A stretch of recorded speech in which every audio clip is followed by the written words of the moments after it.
우리가 오늘 보셨던 이 말씀은 이제 세례 요한이 예수님에게 세례를 베풀면서 하나님의 어린 양이다, 이런 고백을 요한복음에서는 했고요. 또 하나님도 그 세례 가운데 너는 내 사랑하는 아들이다, 내 기뻐하는 자다 라고 하는 증언을 하나님이 하셨죠. 그래서 이 예수님이 하나님의 아들로서 지금 우리가 겪고 있고 살고 있고 보고 있는 이 순간에 그 아들이 임하셨다, 이렇게 증거되고 있는 겁니다. 그리고 바로 뒤 이어 나오는 족보는 그 예수 그리스도의 아버지가 하나님이시다. 그는 하나님의 아들이요, 그 아들의 아버지는 하나님이시다.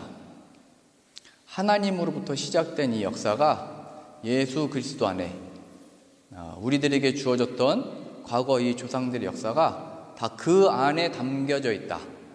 하나님이 내버려 둔 적이 없다. 하나님이 자신의 뜻과 계획을 이 선조들에게 다 펼치셨고 보이셨고, 때로는 없는 것 같았으나 때로는 하나님이 없는 것처럼 백성들이 살았으나 하나님이 포기하지 아니하시고 지금 그 아들을 이 자리에 보내셨다, 이 얘기입니다. 그래서 이게 지금 세례부터 족보까지 계속 이 누가가 이걸 기록하면서 데오빌로와 이방인 사람들에게 보여주고 싶었던 것은 이 세상과 역사 속에 그 하나님과 예수 그리스도를 아느냐 얘기하는 겁니다. 하나님의 통치와 다스리심과 역사하심을 보고 있느냐 얘기하고 있는 겁니다. 사도 요한은 그래서 그 하나님과 그의 아들 예수 그리스도를 아는 것이 영생이다라고 표현을 했습니다. 지금 내 삶 가운데 우리들에게 주어진 일터 가운데 또 우리의 가정과 모든 상황들 속에서 그 하나님을 보고 있느냐, 나의 영혼이 잠잠히 하나님만 바라본다, 이게 바로 이 신앙과 또 믿음의 고백인 겁니다.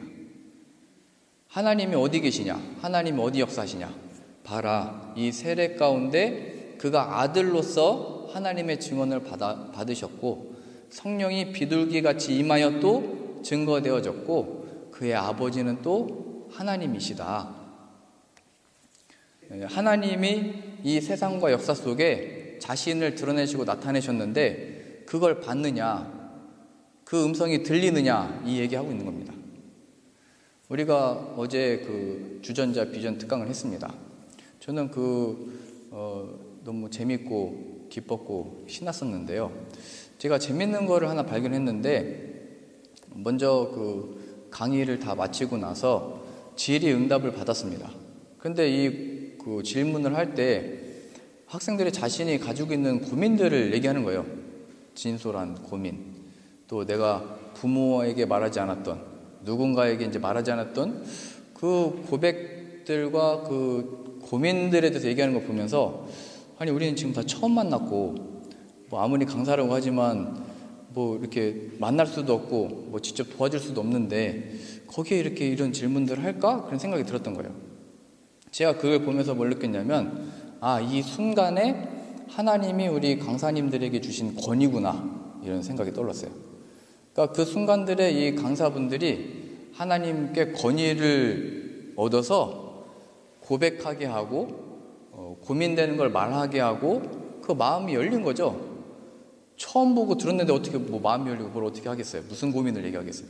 근데 자신들에게 주어진 그 고민들을 진지하게 얘기를 하다 보니까 이제 강사분들도 공감이 되고 또 하나님이 지혜를 주셔가지고 답변하는 그 모습이 얼마나 신비했는지 몰라요. 참 이렇게 감사했던 시간이었던 것 같습니다. 그리고 아이들도 사실은 답변을 듣고 저거를 다 이해했을까? 받아들여졌을까? 근데 아이들은 딱 답변을 듣고 감사합니다 하고 또 마치는 거예요. 그래서 예절이 참 바르구나. 또 어떻게 보면 아이들이 자신들에게 각자 주어진 상황들이 변하진 않잖아요. 다시 이제 이 강의가 끝나고 나면 다시 자신의 삶으로 돌아가는 거고, 또 이제 다시 또 아빠를 봐야 되고 엄마를 봐야 되고 또 싫었던 어떤 상황들이 기다리고 있는데 거기서 감사합니다 이 고백을 하는 것을 보면서 지금 오늘 이 주어진 이 말씀들이 너는 내 사랑하는 아들이다 라고 하는 이 표현이 사람들이 세례받기를 원하는 그 상황 가운데 거기에 주목시키고 있는 거거든요. 그의 음성이 들리냐, 그 예수 그리스도가 보이냐, 이 하나님의 아담으로부터 시작된 이 역사 속에 그 하나님을 기억하고 있느냐, 이걸로 저는 이렇게 보여줬습니다. 그런 의미에서 우리 하박국서 한번 가보실까요? 하박국서 3장 17절입니다. 비록 무화과 나무가 무성하지 못하며 포도나무에 열매가 없으며 갈람나무에 소출이 없으며 밭에 먹을 것이 없으며 우리의 양이 없으며 외양간에 소가 없을지라도 나는 여호와로 말미암아 즐거워하며 나의 구원의 하나님으로 말미암아 기뻐하리로다. 우리가 믿는 사람들이 이런 핍박과 박해와 이방인 사람들을 통해서 고통받는 게 맞는 일입니까? 이렇게 하박국 선지자가 하나님 앞에 대들었다가 하나님은 내가 너희에게 약속한 것은 반드시 이루어진다. 나의 사람들은, 의인들은 믿음으로 말미암아 산다 라는 얘기를 듣고 그러면 내가 그날을 기다립니다. 이렇게 얘기를 합니다. 그날이 어떤 날이냐면 우리가 모아뒀던 소출, 열매, 송아지를 다 뺏기는 그 날을 기다립니다. 이렇게 얘기를 해요. 이거는 굉장히 힘든 우리가 상식적으로 고백할 수 없는 그 내용입니다. 그 환난 날을 내가 기다린다. 이런 고백을 하게 됩니다. 이게 있을 수 없는 우리들의 고백이거든요. 누가 이런 고난을 받고 싶어 하겠어요. 근데 하나님은 내가 그 속에서도 내가 나의 뜻과 나의 작정을 이루고 말 거다. 우리가 어렸을 때 신나게 불렀던 이 찬양이 사실은 주의 이 환난 날이 우리에게 빨리 임하기 원합니다. 이런 고백의 무서운 찬양이었던 거예요. 그러니까 우리가 멜로디나 이렇게 흥에 속아가지고 함부로 고백을 하면 안 되는 겁니다. 16절 보시겠어요? 내가 그것을 들었으므로 내 창자가 흔들렸고 그 목소리로 말미암아 내 입술이 떨렸도다. 무리가 우리를 치러 올라오는 환난 날을 내가 기다림으로 썩이는 것이 내 뼈에 들어왔으며 내 몸은 내 처소에서 떨리는도다. 오히려 왜 이런 날이 오면 안 됩니다. 이게 왜 우리들에게 주어집니까? 했던 그 하박국 선지자가 이제 태도가 바뀐 겁니다. 나는 그것들을 이루고 말 거고 그 속에서 내 뜻을 성취하고 말 거다. 그럼 내가 그날을 기다립니다. 이렇게 얘기를 한 겁니다. 나는 여호와로 말미암아 즐거워하며 나의 구원의 하나님으로 말미암아 기뻐하리로다. 우리들의 눈에 보여지고 들려지는 소문은 우리가 곧 무너지는 것이고 우리가 해를 당하는 것이고 피할 길이 없는데 하나님이 피할 바위시고 산성이신 것을 나는 안다. 우리가 당하고 있는 이 고난과 고통 속에 하나님을 나는 안다. 그 하나님으로 인하여 우리 식으로 얘기하면은 나는 그날을 기다린다라고 하는 표현은 나는 지금을 산다 이렇게 얘기를 하는 겁니다. 이것은 우리가 이런 고난을 다 받아야 된다, 겪어야 된다 이걸 말하고 있는 것이 아니고 우리가 지난주에도 보셨듯이 이런 고통과 멸망과 하나님께 버림받는 것 같은 그 상황을 예수님께서 대신 십자가에서 받으셨기 때문에 그 예수 그리스도로 인하여 그 고난과 그의 부활의 역사를 보고 기억하고 체험하는 순간들로 우리들에게 주어진 겁니다. 그러니까 지금 누가는 우리는 지금 로마의 박해를 받고 있다. 우리가 언제 어떻게 될지 모른다. 그래서 AD 70년에 함락을 당합니다. 이스라엘이 다 망해버리고 이 성전이 다 무너져 버립니다. 제자들은 그 성전 보면서 얘기를 했거든요. 예수님, 저 성전을 보십시오. 얼마나 영화롭고 얼마나 견고하고 얼마나 이게 멋집니까? 그러니까 하나님의 그 징조, 하나님의 그 구원, 역사의 징조로서 성전이 다시 재건된 것에서 확인을 했던 거예요. 이 징조를 보니까 성전이 다시 세워지는 걸 보니까 하나님의 나라가 금방 임할 것 같습니다. 헤롯이라고 하는 저 사람이 우리의 왕으로서 우리가 마음에 들진 않지만 그래도 하나님의 이 역사가 이루어질 어떤 증거들을 보여주고 있는 것 같습니다.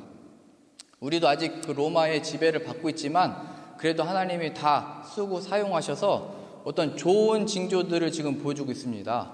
또 예수님이 다 고치시고 낫게 하시고 사람들이 다 모이고 있습니다. 이렇게 제자들이 그걸 보고 있었던 거잖아요. 그때 예수님이 하셨던 말씀이 뭐냐면 돌 위에 돌 하나도 남지 않을 거다. 그러니까 너희가 생각했던 그 징조, 너희가 의지했던 마음을 뒀던 그것으로도 난 안 한다. 돌 위에 돌 하나도 다 남지 않을 거다. 이렇게 말씀을 하세요. 그리고 예수님께서는 처음부터 말씀하셨죠. 내가 세울 거다. 그러니까 예수님이 죽으시고 살아나셔서 3일 만에 이 성전이 세워질 거다. 이 말씀하신 거잖아요. 부활의 생명으로 인하여 그것이 표적이 되고 그것이 징조가 되고 그것이 너의 구원이 되고 지금 이 아담으로부터 시작된 이 역사가 하나님이 계속 주관하고 계시고 이루어가고 계시고 성취한다는 것이 바로 나를 통하여 나타날 것이다. 이렇게 반복하여 얘기를 했던 겁니다. 그래서 우리들에게 주어진 삶 가운데 하나님은 우리가 무엇을 잘하고 이뤄내고 어떤 성과로서 하나님께 잘했다 칭찬받는 게 아니고 이 예수 그리스도에 대한 이 증거, 너는 내 사랑하는 아들이요 내 기뻐하는 자라가 예수 그리스도구나를 보고 믿는 이 신앙 고백으로서 하나님이 영광을 받으시는 겁니다. 그리고 그 예수 그리스도 안에 우리를 향하여 동일하게 말씀하십니다. 너는 내 사랑하는 자녀다. 내가 너를 기뻐한다. 고린도전서 1장 한번 가보실까요? 고린도전서 1장 17절 그리스도께서 나를 보내심은 세례를 베풀게 하려 하심이 아니요 오직 복음을 전하게 하려 하심이로되 말의 지혜로 하지 아니함은 그리스도의 십자가가 헛되지 않게 하려 함이라. 지금 고린도 교회는 서로 다퉜습니다. 그러면서 뭐라고 하면서 다퉜냐면 나는 바울에게 속한 자다. 왜냐면 난 바울한테 세례를 받았으니까. 또 나는 아볼로에게 속한 자다. 난 아볼로에게 세례를 받았으니까. 나는 게바파다. 난 게바에게 세례를 받았기 때문이다. 그러면서 또 어떤 사람은 나는 그리스도에게 속했다. 뭐 이렇게 4개의 부류로 갈라졌다는 얘기입니다. 계속 싸웠다는 거예요. 하나님이 많은 은사와 능력을 주셨는데 그것 가지고 서로 이렇게 다투었다는 겁니다. 그 속에서 바울이 얘기한 거예요. 나는 세례를 베풀러 온 게 아니다. 세례는 마땅히 해야 되는 것이고 하나님의 펼치시는 일들이 어떤 증거들의 모습들인데 나는 내용 없는 그 세례를 주러 온 게 아니다. 복음을 전하러 왔다. 너희들이 세례를 받았던 것은 복음으로 말미암은 것 아니냐. 내가 너희를 위하여 내가 십자가에 못 박혔냐? 이렇게 얘기한 거예요. 내가 내 이름으로 너에게 세례를 베풀었냐? 얘기했던 겁니다. 그건 예수 그리스도의 이름으로 그가 십자가에 못 박혀 죽으심으로 그 권세와 그 능력과 그 이름으로 그 권위로 행한 것이다. 어찌하여 이 세례 받은 것으로 인하여 이렇게 다 분열됐냐 얘기했던 겁니다. 그것을 행하는 것은 사람이나 그 사람을 사용하신 하나님과 예수 그리스도가 아니라 인간에게 집중했던 거죠. 그러면서 내가 또 말의 지혜로도 아니했다. 그리스도의 십자가가 헛되지 않게 하려 함이라. 여기서 헛되다는 것은 그 예수 그리스도의 내용이 없다는 겁니다. 비어있다는 표현을 갖고 있습니다. 그러니까 비어있는 걸로 한 게 아니고 예수 그리스도의 능력으로 전했던 것이고 내가 이걸 설득시킨 게 아니고 내가 이 복음, 예수 그리스도를 전했을 때 세례를 예수님이 받으셨을 때 하나님의 역사의 이 족보를 보였을 때 그걸 보는 눈이 있는 사람이 있고 들리는 귀가 있는 사람이 있고 그 마음이 열려서 그걸 받아들이는 사람이 있더라 얘기하는 겁니다.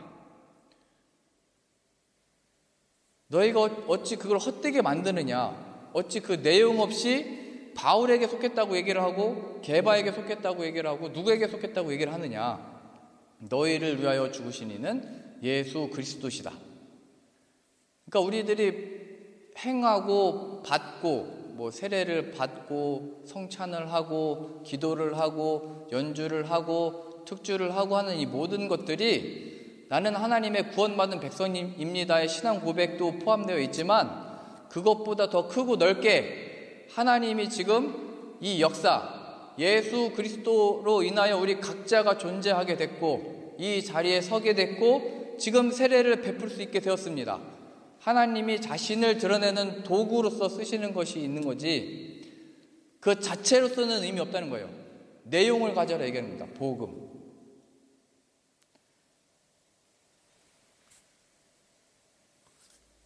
그래서 제자들이 예수님 저 성전 좀 보십시오. 얼마나 견고하고 얼마나 웅장하고 얼마나 하나님의 일이 이루어질 것 같습니다. 이렇게 얘기할 때 얘야 돌 위에 돌 하나도 남지 않을 거다 말씀하신 겁니다.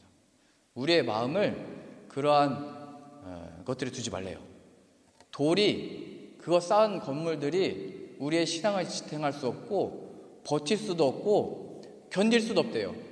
그래서 마지막 날에 이 파도가 치고 환란이 불 때 그걸 견디는 자는 반석 위에 지은 집들인데 예수 그리스도 위에 세워졌는지를 늘 점검해라 말씀하시는 겁니다. 빌립보서 우리 한 구절 더 보실까요? 빌립보서 3장 5절입니다. 나는 8일 만에 할례를 받고 이스라엘 족속이요 베냐민 지파요 히브리인 중에 히브리인이요 율법으로는 바리새인이요 열심으로는 교회를 박해하고 율법의 의로는 흠이 없는 자라. 무슨 흠 잡을 데가 하나도 없다. 나는 완벽하게 하나님 앞에 하려고 애썼고 힘썼다. 그게 나의 설명이고 내 존재 이유이고 지금 이 일을 하는 또 그게 동기가 된다. 내 이거의 의미를 다 여기서 내가 찾는다. 그래서 나는 열심히 했다. 이렇게 얘기를 한 겁니다. 7절입니다. 그러나 무엇이든지 내게 유익하던 것을 내가 그리스도를 위하여 다 해로 여길 뿐더러 또한 모든 것을 해로 여김은 내 주 그리스도 예수를 아는 지식이 가장 고상하기 때문이라. 내가 그를 위하여 모든 것을 잃어버리고 배설물로 여김은 그리스도를 얻고 그 안에서 발간되려 함이니 내가 가진 의는 율법에서 난 것이 아니요 오직 그리스도를 믿음으로 말미암은 것이니 곧 믿음으로 하나님께로부터 난 의라. 내가 그런데 이러한 모든 것들을 나의 가치요 의미요 내 신앙의 설명이었던 그 모든 것들을 배설물로 여긴다. 왜냐하면 내가 그리스도를 얻고 그 안에서 나를 발견하고 싶어서 그렇다. 이 고백을 하고 있습니다. 지금 이 바울이 어디서 고백을 하고 있는 거냐면 로마의 감옥에 갇혀있는 상황 가운데 이 고백을 하는 겁니다. 이제 더 이상 사람들이 볼 때 아니 바울이 저렇게 열심히 했는데 감옥에 갇혔다. 어떻게 저런 일이 일어날 수 있냐라고 하는 그 상황 속에 이게 지금 하나님의 손 안에 있다는 것을 알았던 거죠. 하나님이 자신을 붙들고 인도하고 계시고 여기까지 왔다는 것을 알았던 겁니다. 거기에는 자신이 지금까지 해왔던 할례나 뭐 유대인이나 율법을 행했던 것들은 아무 소용이 없다는 것도 물론 알았었고 그 속에서 다만 예수 그리스도를 아는 지식이 가장 비교할 수 없는 영광이라는 것을 알았고 그 안에서 발견되어지고 싶었기 때문입니다. 그래서 이어나오는 그 표현이 10절입니다. 내가 그리스도와 그 부활의 권능과 그 고난의 참여함을 알고자 하여 그의 죽으심을 본받아 어떻게 해서든지 죽은 자 가운데서 부활에 이르려 하노니 내가 이미 얻었다 함도 아니요 온전히 이루었다 함도 아니라 오직 내가 그리스도 예수께 잡힌 바 된 그것을 잡으려고 달려가노라. 형제들아 나는 아직 내가 잡은 줄로 여기지 아니하고 오직 한 일 즉 뒤에 있는 것은 잊어버리고 앞에 있는 것을 잡으려고 표대를 향하여 그리스도 예수 안에서 하나님 위에서 부르신 부름의 상을 위하여 달려가노라. 달려간다는 것은 내가 지금을 산다 이 얘기고요. 지금 여기 갇혀있는 상황 가운데 내가 그리스도의 그의 죽으심과 부활하심이 무엇인지를 기억하고 지금을 내가 산다 얘기하고 있는 겁니다. 그러니까 지금 내가 어떻게 해서 이렇게 된 거지? 나는 사실 이렇고 저렇고 어떤 일을 통해서 하나님 이걸 뭐 하려고 한 게 아니고 나는 하나님이 내게 주신 것을 산다. 그의 죽으심을 본받아 죽은 자 가운데서 부활에 이르려 한다. 그의 죽으심이 무엇이고 그가 받으신 고난이 무엇이며 부활이 무엇인지를 지금 나는 배우고 있다. 나는 그 안에 거하고 있다. 이 고백을 하고 있는 겁니다. 그래서 6절입니다. 이러한 바울을 염려하고 걱정했던 사람들에게 아무것도 염려하지 말고 다만 모든 일에 기도와 간구로 너희 구할 것을 감사함으로 하나님께 아뢰라.